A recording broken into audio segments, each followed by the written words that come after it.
గ్యారెంటీలతోటి మనం ముందుకొచ్చినాం.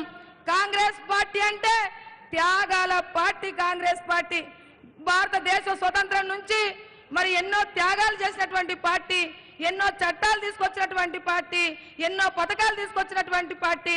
మొన్నటికి మొన్న గెలిచిన తర్వాత మరి 6 గ్యారెంటీలతోటి మనం వచ్చి గడప గడపకు 6 గ్యారెంటీలు ఈ రోజు వెళ్ళినాయి. రాబోయే రోజుల్లో తప్పకుండా మీరందరూ కూడా కాంగ్రెస్ పార్టీకి ఓటేసి ఇక్కడ నుంచి భారీ మెజార్టీ ఇస్తారనేసి మీకు చేతులెత్తి నమస్కరిస్తున్నాను.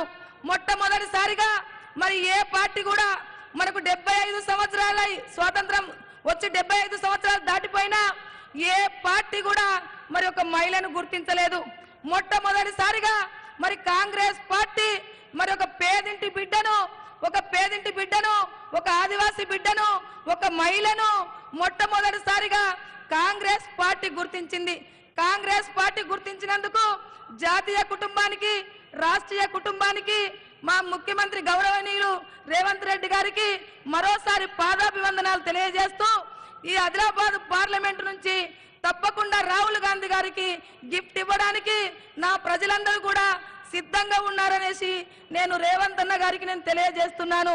ఎందుకంటే ఈ ఆదిలాబాద్ పార్లమెంట్ లో అందరూ కూడా బడుగు బలహీన వర్గాలే ఉన్నారు.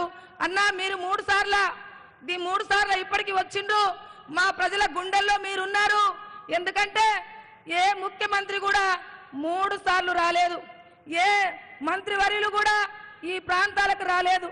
కానీ కాంగ్రెస్ పార్టీ ముఖ్యమంత్రి వర్యులు మరి 3 సార్లు వచ్చినటువంటి ఘనత మన ఆదిలాబాద్కు ఉంది. అందుకే అన్నగారు ఈ ప్రాంత ఆదివాసులు, ఈ ప్రాంత దళితులు, ఈ ప్రాంత మైనార్టీలు, ఈ ప్రాంత బీసీలు, ఓబీసీలు అందరు సబ్బండ వర్గాలు కూడా మిమ్మల్ని ఆదరిస్తున్నారు అన్న. తప్పకుండా ఇక్కడ నుంచి భారీ మెజార్టీ ఇస్తారనేసి నేను కోరుకుంటున్నా. ఒక్క అవకాశం ఇవ్వండి.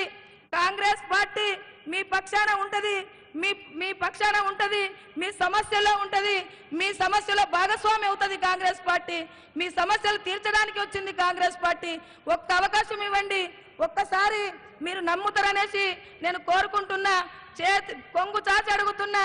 దయచేసి ఒక్క అవకాశం ఇవ్వండి. 10 సంవత్సరాలు బీఆర్ఎస్కి ఇచ్చిండ్రు, 10 సంవత్సరాలు బీజేపీకి ఇచ్చిండ్రు. ఈ రోజు దేశంలో రాజ్యాంగబద్ధంగా రాజ్యం పరిపాలించబడాలంటే కాంగ్రెస్ తోటే సాధ్యమని ఈ సందర్భంగా తెలియజేస్తూ ఈ ఆడబిడ్డకి కాంగ్రెస్ పార్టీ టికెట్ ఇచ్చింది. మీరు ఆదరించి హక్కున చేర్చుకొని ఒక ప్రశ్నించే గొంతుకగా నన్ను పార్లమెంటుకు పంపిస్తారనేసి కొంగు జాచి మరి అడుగుతున్నాను. దయచేసి ఒక్క అవకాశం ఇవ్వండి. ఈ ఆడబిడ్డకి ఒకే ఒక అవకాశం ఇవ్వండి. ప్లీజ్ ఒక్క అవకాశం ఇవ్వండి. తప్పకుండా కాంగ్రెస్ ప్రభుత్వము దేశంలో ఏర్పడుతుంది. తప్పకుండా